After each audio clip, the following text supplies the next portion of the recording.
Did you know that The Matrix Resurrections lost Warner Bros. A staggering $31 million at the box office, making only $159 million worldwide against a massive $190 million budget?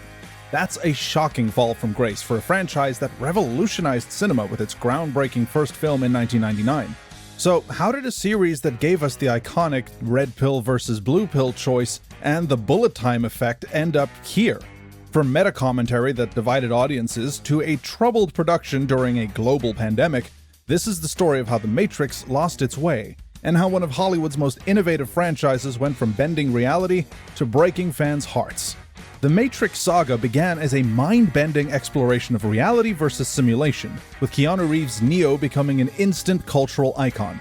But by 2021, the franchise had transformed into something barely recognizable, trading philosophical depth for self-referential commentary, swapping groundbreaking action for familiar set pieces, and turning our beloved characters into shadows of their former selves. Before we dive into the crucial mistakes that derailed this legendary franchise, a quick ask that if you're new to the channel or haven't subscribed yet, take a second to hit that subscribe button now and ring the notification bell to catch all our deep dives into cinema's most fascinating stories. It's one small click for you, but a huge deal for us. Now, let's explore what really went wrong with The Matrix Resurrections. Reason number 1, the execution problem. Let's start with one of the franchise's most debated elements, the handling of Neo's reintegration into the Matrix. The film presents Neo as Thomas Anderson, a game developer who created a trilogy of games based on his suppressed memories of the real Matrix. While this setup actually makes sense within the series' established rules about the Matrix resetting itself, the execution of this concept proves problematic. The analyst's decision to hide Neo in plain sight as a game developer is actually kinda clever. After all, what better way to discredit someone's real memories than to frame them as fiction they created? However, the film struggles to balance this narrative device with its broader themes. While the original Matrix used every scene to build its philosophical foundation about reality and control, Resurrections sometimes gets caught between serving its plot and commenting on franchise culture. The film's meta-elements, like discussions about Warner Bros. Making a new Matrix sequel while fitting within the context of Neo's false reality, occasionally distracts from the more compelling aspects of his journey.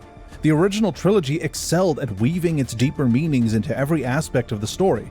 When Morpheus offers Neo the choice between red and blue pills, the scene works both as plot and philosophy. Resurrections had similar ambitions, but didn't always achieve that same seamless integration of their ideas. Reason number 2, the nostalgia trap. Perhaps nothing exemplifies the film's creative crisis more than its reliance on nostalgia. The original Matrix was revolutionary. It didn't just reference what came before, it created something entirely new. Resurrections, however, seems content to simply remix familiar elements, even going so far as to literally show clips from the original film within itself. This over-reliance on the past isn't just lazy, it's kind of antithetical to what the Matrix represented. A franchise that was once about breaking free from artificial constructs now finds itself trapped in a prison of its own nostalgia. Instead of pushing boundaries, Resurrections constantly reminds us of when the franchise did push boundaries, creating a pale imitation rather than a bold new vision.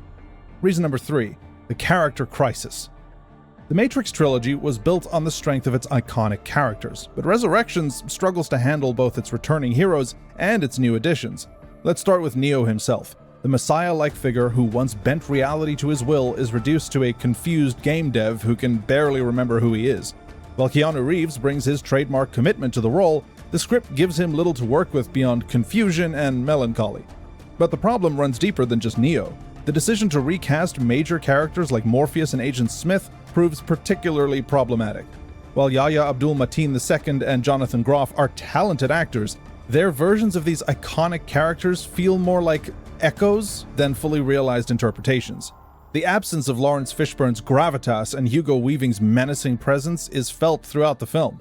Even more puzzling is how the film handles Trinity.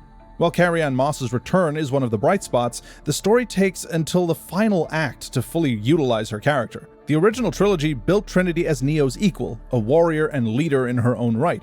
Here, she spends most of the film trapped in a suburban simulation, her true nature completely suppressed. Reason number 4, the action regression.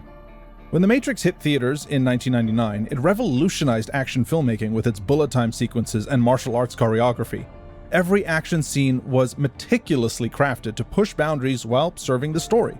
Resurrections, however, deliver action that feels strangely ordinary by modern standards.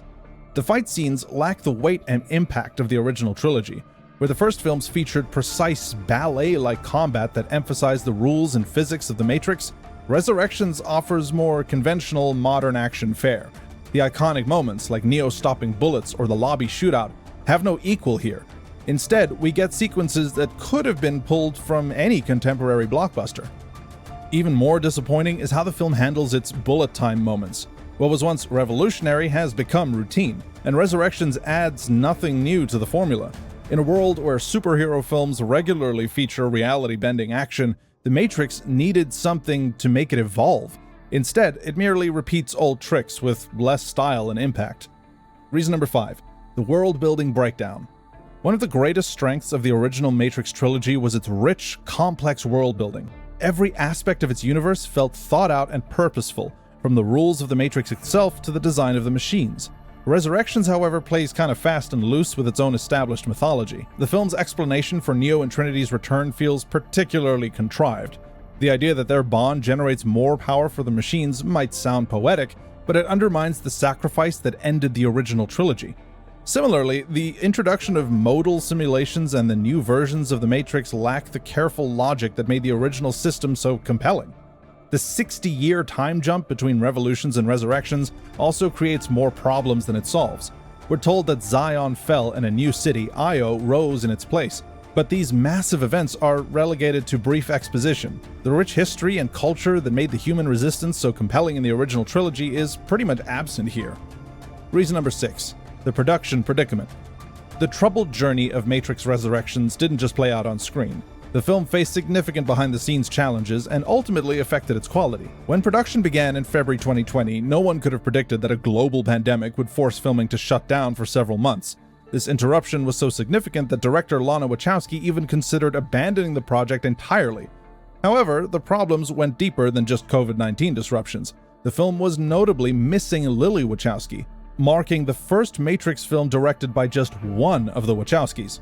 While Lana's vision is undoubtedly strong, the unique creative chemistry that helped shape the original trilogy was clearly absent. This might explain why Resurrections feels tonally different from its predecessors. The film's simultaneous release on HBO Max also impacted its theatrical performance. While this decision was made due to pandemic concerns, it resulted in widespread piracy and reduced box office returns dramatically. Within its first week of release, Resurrections became the most pirated film, with a 32.6% share of the top 10 torrents. Reason number 7. The stakes reduction.